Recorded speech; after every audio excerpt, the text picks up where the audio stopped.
సర్పంచ్ ఎన్నికలు మొదటి విడత పూర్తయినాయి.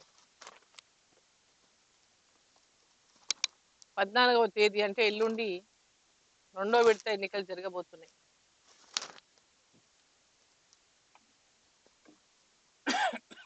సర్పంచ్ ఎన్నికల్లో ప్రధానంగా ప్రజలు కోరుకునేది గ్రామ అభివృద్ధి. గ్రామ అభివృద్ధి, ప్రజలకు అందుబాటులో ఉండేటటువంటి సర్పంచ్, ప్రజలతో మమేకమై ఎప్పుడు ఏ టైంలో పోయినా ఏదున్నా వాళ్ళకు అందుబాటులో ఉండి ఆదుకునేటటువంటి వ్యక్తి కోసం గ్రామ పంచాయతీలలో ఎన్నుకుంటుంటాం. మనం గతంలో చూసినాం, వెనకటి నుంచి కూడా గ్రామ పంచాయతీల్లో గ్రామంలో పెద్ద ఎత్తున మామూలుగా గతంలో అయితే విపరీతమైనటువంటి డబ్బు ప్రాధాన్యత పెరిగిపోవడం అనేది సర్పంచ్ ఎన్నికల్లో కూడా పెద్ద ఎత్తున ఈరోజు డబ్బు ప్రభావం చూపిస్తున్నాం అనేది చాలా విచారకరం. ఇది గ్రామ అభివృద్ధికి కాదు, ఈరోజు గెలిచినటువంటి వాళ్ళు మేము ఇన్ని లక్షలు పెట్టినాము, అన్ని కోట్లు పెట్టినాము, ఇన్ని కోట్లు పెట్టినామని రేపొద్దున ప్రజలు ఎవరు వెళ్ళినా, ఏ సమస్య కోసం వెళ్ళినా, ఏ పని కోసం వెళ్ళినా వారికి పనిచేయాలంటటువంటి ఆసక్తి కూడా ఉండదు.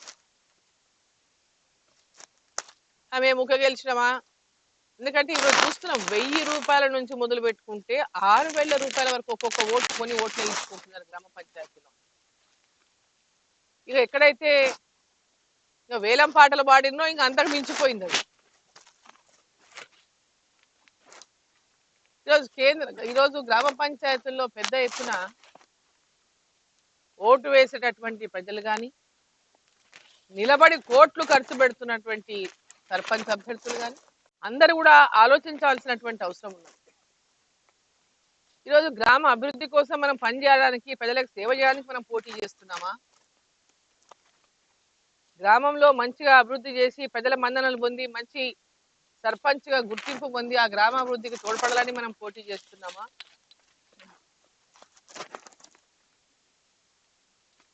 ఈరోజు ఊహించినటువంటి డబ్బును ఖర్చు పెట్టి రేపు అప్పుల పాలైపోయి రోడ్డున పడిపోయి నేను గ్రామ సర్పంచ్ పోటీ చేసి నాకేం పనులు రాలేదు, ఏం పనలేదు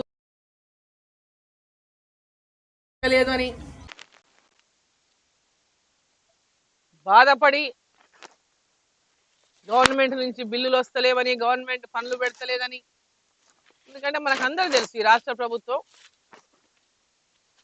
కొత్తగా వచ్చిన రాష్ట్ర ప్రభుత్వం, 2 ఏళ్ల నుంచి వచ్చిన రాష్ట్ర ప్రభుత్వం కాంగ్రెస్ ప్రభుత్వమే కావచ్చు, గతంలో ఉన్నటువంటి బీఆర్ఎస్ ప్రభుత్వమే కావచ్చు, గ్రామ పంచాయతీలకు నిధులు ఇచ్చింది శూన్యం.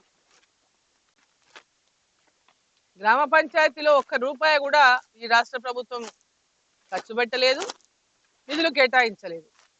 అదేవిధంగా గత ప్రభుత్వం బీఆర్ఎస్ పార్టీ కూడా గ్రామాలకు నిధులు కేటాయించలేదు. పనులు చేయమని చెప్పినటువంటి పనులకు కూడా బిల్లులు చెల్లించకుండా ఈరోజు బిల్లులు రానటువంటి దుస్థితిలో సర్పంచులు ఉంటే, ఇప్పుడు ఉన్నటువంటి ప్రభుత్వం కాంగ్రెస్ ప్రభుత్వం, ముఖ్యమంత్రి రేవంత్ రెడ్డి గారు ఆనాడు పిసిసి అధ్యక్షుడిగా ఎన్నికల ముందు వాగ్దానం చేశాడు, గ్రామ పంచాయతీలకు ఉన్నటువంటి బకాయిలన్నీ నేను వెంబడే చెల్లిస్తా, సర్పంచులకు వెంబడే నిధులు చెల్లిస్తామనేటటువంటి మాట చెప్పి అధికారంలోకి వచ్చింది. కానీ ఇప్పటిదాకా ఎక్కడ కూడా ఆ మాజీ సర్పంచులు చేసినటువంటి పనులకు కానీ, చెల్లించాల్సినటువంటి బిల్లులు కానీ ఎక్కడ కూడా ఇప్పటిదాకా చెల్లించినటువంటి దాఖలాలు. అభివృద్ధి వల్ల జరుగుతుంది అంటే కేంద్ర ప్రభుత్వం, నరేంద్ర మోదీ గారి ప్రభుత్వం నిధులతోనే ఈరోజు గ్రామాల అభివృద్ధి జరుగుతూ ఉంది. ఆ వచ్చిన నిధులను కూడా సర్పంచ్ ఖాతాలో లేకుండా వేరే డైవర్ట్ చేస్తున్నారంటే కేంద్ర ప్రభుత్వం దృష్టికి తీసుకెళ్తే కేంద్ర ప్రభుత్వం ఆ నిధులన్నీ కూడా డైరెక్ట్ గా, అంటే గతంలో ఉన్నటువంటి సర్పంచ్ల సర్పంచ్ల యొక్క అకౌంట్లోకే నిధులు వేసేటటువంటి కార్యక్రమాన్ని కేంద్ర ప్రభుత్వం ప్రారంభం చేసింది. డైరెక్ట్ గా సర్పంచ్లకు నిధులు ఇచ్చేటటువంటి కార్యక్రమం కేంద్ర ప్రభుత్వం చేసింది. కేంద్ర ప్రభుత్వం ద్వారా వస్తున్న నిధులు కూడా డైవర్ట్ చేస్తా ఉన్నారు, గ్రామాల అభివృద్ధి కుంటుపడిపోయిందని కేంద్ర ప్రభుత్వం దృష్టికి మేము తీసుకెళ్లిన సందర్భంగా డైరెక్ట్ గా సర్పంచ్ల అకౌంట్లలోకి నిధులు వేయడం ప్రారంభించింది కేంద్ర ప్రభుత్వం. ఇవాళ నేను ప్రజలంతా ఒకటే కోరుతాను, మీ గ్రామాల నేను వచ్చినప్పుడు అంతా చాలా గ్రామాలకు ఎక్కడికి వెళ్ళినా అక్కడ గ్రామానికి రోడ్డు లేవంటారు, గ్రామానికి రోడ్లు లేవు, మా గ్రామంలో పరిస్థితి రోడ్లు లేవు మాకు ఊర్లో అని అడుగుతారు. మరి వచ్చినటువంటి సందర్భంగా 2 సంవత్సరాలు అయింది రాష్ట్ర ప్రభుత్వం అధికారంలోకి వచ్చి కూడా ఏ గ్రామంలో కూడా ఇలా రోడ్లు లేవు. అనేక గ్రామాలకు ఈరోజు రోడ్డు సౌకర్యం లేదు. పెద్ద ఎత్తున ప్రధానమంత్రి సడక్ యోజన కింద పెద్ద ఎత్తున నారాయణపేట జిల్లాలో అనేక రోడ్లకు మేము ప్రపోజల్స్ పంపించాం. ఈరోజు పిఎంజిఎస్వై కింద రోడ్లు వస్తేనే ఈరోజు ఆ గ్రామాల్లో రోడ్ల కార్యక్రమం ప్రారంభమవుతుంది. కొన్ని శాంక్షన్ వచ్చినాయి కేంద్ర ప్రభుత్వం నిధులతో, కొన్ని ఈరోజు సిఆర్ఎఫ్ కింద కొన్ని శాంక్షన్ వచ్చినాయి, పిఎంజిఎస్వై కింద కూడా కొన్ని శాంక్షన్ వచ్చినాయి. ఇంకా ఏవైతే మిగిలిపోయినటువంటి గ్రామాలకు కూడా చిన్న చిన్న కారణాల చేత ఇక్కడ ఉన్నటువంటి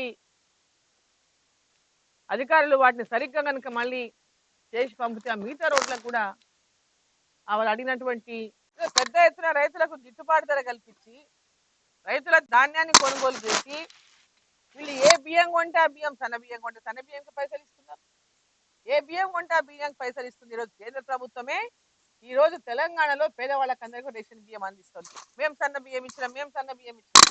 ఒక్కొక్క రాష్ట్రంలో ఒక్కొక్క రకమైన బియ్యం తింటారు. అక్కడ మనం తమిళనాడు అటు కేరళ పోతే వాళ్ళు దొడ్డు బియ్యం తింటారు, ఇంకలా ఉంటాయి. ఏ రాష్ట్రంలో ఎవరు ఏం పండిస్తారో ఏ ప్రజలు ఏ రకమైనటువంటి బియ్యాన్ని కోరుకుంటారో అటువంటి బియ్యం ఇస్తున్నాయి ఆ రాష్ట్రాలు. ఏం గొప్ప ఘనకార్యం లేదు ఇక్కడ. వాళ్ళు ఏ బియ్యము వీళ్ళు ఈరోజు కొనుగోలు కేంద్రాల వద్ద కొంటున్నారో ఆ బియ్యాన్ని కేంద్ర ప్రభుత్వానికి ఇస్తున్నారు. అదే బియ్యానికి కేంద్ర ప్రభుత్వం ఇవాళ నిధులు ఇచ్చి అదే రాష్ట్రంలో బియ్యాన్ని ఈరోజు రేషన్ షాపులలో పంపిణీ చేయడానికి ఈరోజు పెద్ద ఎత్తున రాష్ట్రాలకు ఇచ్చింది. కానీ ఇవన్నీ మభ్యపెట్టి ప్రజలను మోసం చేసే విధంగా ఏదో తెలంగాణ ప్రభుత్వమే చేస్తున్నట్టు ఇక కేంద్ర ప్రభుత్వం నిధులన్నింటినీ కూడా అనుభవిస్తూ తీసుకుంటూ చేసుకుంటూ కేంద్రం నిధులు ఇస్తలేనటువంటి అబద్ధాలు చెప్తూ ఈరోజు రోడ్లు అవుతున్నాయి, ఎక్కడైనా రోడ్డు పని నడుస్తున్నాయి అంటే కేంద్ర ప్రభుత్వం నిధులతోనే నడుస్తుంది. ఈరోజు కొత్త రైల్వే లైన్లు కానీ కొత్త రైళ్లు కానీ ఏర్పడ్డాయంటే కేంద్ర ప్రభుత్వం నిధులతోనే అవుతున్నాయి. ఈరోజు రైల్వే స్టేషన్ల యొక్క ఆధునీకరణ జరుగుతా ఉంది, మోడర్నైజేషన్ జరుగుతా ఉంది అంటే కేంద్ర ప్రభుత్వం నిధులతోనే జరుగుతా ఉంది. మీరు ఏ పని తీసుకున్నా ఏం చూసుకున్నా ఈరోజు స్కూళ్ళల్లో కానీ హాస్పిటల్ కానీ ఆసుపత్రుల నిర్మాణం ఈరోజు కేంద్ర ప్రభుత్వం నిధులతో జరుగుతా ఉంది. మెడికల్ కాలేజీలు శాంక్షన్ చేసింది కేంద్ర ప్రభుత్వం.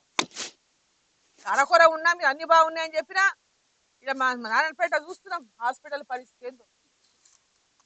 ఈ నుంచి 9-10 కిలోమీటర్ల దూరంలో మనకి మెడికల్ కాలేజ్ దగ్గర హాస్పిటల్ పెద్దలు ఈరోజు ఎంత ఇబ్బంది పడతా ఉందని ప్రజలంతా వచ్చి ముందు చూపు లేకుండా రాష్ట్ర ప్రభుత్వం ముందు చూపు లేనటువంటి డబ్బులు ఇచ్చినప్పుడు ఎవరు వద్దన్నారు కదా. ఈరోజు డబ్బులు పోటీ పడి డబ్బులు ఇస్తే ఈరోజు వాళ్ళు ఏం చేయాలో తెలియనటువంటి పరిస్థితుల్లో గ్రామ ప్రజలు ఉన్నారు. కాబట్టి నేను గ్రామ ప్రజలు కూడా కోరుతున్నా, మీరు డబ్బులు ఇచ్చిన వాళ్ళని చెప్పి ఇచ్చినారని మొహమాట పడి ఓట్లు వేయొద్దు. మీకు డబ్బులు ఇచ్చినామని చెప్పి ఆ డబ్బులు ఇచ్చిన వాళ్ళకు ఓటేయాలని చెప్పి మీరు భావించదు. మీ గ్రామానికి అభివృద్ధి ఎవరి ద్వారా సాధ్యమవుతుందో వారికే మీరు ఓటు వేసి గెలిపించాలని చెప్పి సందర్భంగా నేను కోరుతా ఉన్నాను. వాళ్ళు ఇచ్చే డబ్బు 1000 రూపాయలు కావచ్చు, 2000 కావచ్చు, 3000 కావచ్చు, 4000 కావచ్చు, 5000 కావచ్చు, 6000 కావచ్చు. ఎన్ని ఇచ్చినా 6000 5 ఏళ్ళు బతకలేరు. వాళ్ళు ఎంత డబ్బు ఇచ్చినా మిమ్మల్ని 5 ఏళ్ళు బతికించలేవు. మీరు ఏ సమస్య వచ్చినా అడగకుండా మీరు తీసుకున్నటువంటి డబ్బే అడ్డం వస్తున్నటువంటి విషయాన్ని దయచేసి ఓటర్లు గమనించాలని చెప్పి సందర్భంగా నేను కోరుతాను. అభివృద్ధిని కోరుకునండి, మీ పిల్లల భవిష్యత్తును కోరుకునండి, మీ పిల్లల విద్య కోసము, మీ పిల్లల వైద్యం కోసము, మీ గ్రామ అభివృద్ధి కోసము, రైతన్నల అభివృద్ధి కోసము, మహిళల అభివృద్ధి కోసము, యువత అభివృద్ధి కోసము ఆలోచించి మీరు అభివృద్ధిని చూసి ఓటేయండి. నరేంద్ర మోదీ గారి యొక్క నాయకత్వంలో ఇది పెద్ద ఎత్తున గ్రామ పంచాయతీలకు నిధులు అందిస్తున్నటువంటి భారతీయ జనతా పార్టీ నిలబెట్టినటువంటి మద్దతు ఇచ్చి నిలబెడుతున్నటువంటి సర్పంచ్ అభ్యర్థులకు వార్డు మెంబర్లకు అందరికీ కూడా ఓటేసి భారీ మెజార్టీతో గెలిపించాలని మరోసారి నేను గ్రామ పంచాయతీలో ఉన్నటువంటి ప్రతి ఓటర్ని సందర్భంగా నేను కోరుతాను. Local to global news at your finger tips. మీ చేతిలో ఒక ఆయుధం. Download raw TV app. Media legend Ravi Prakash is back.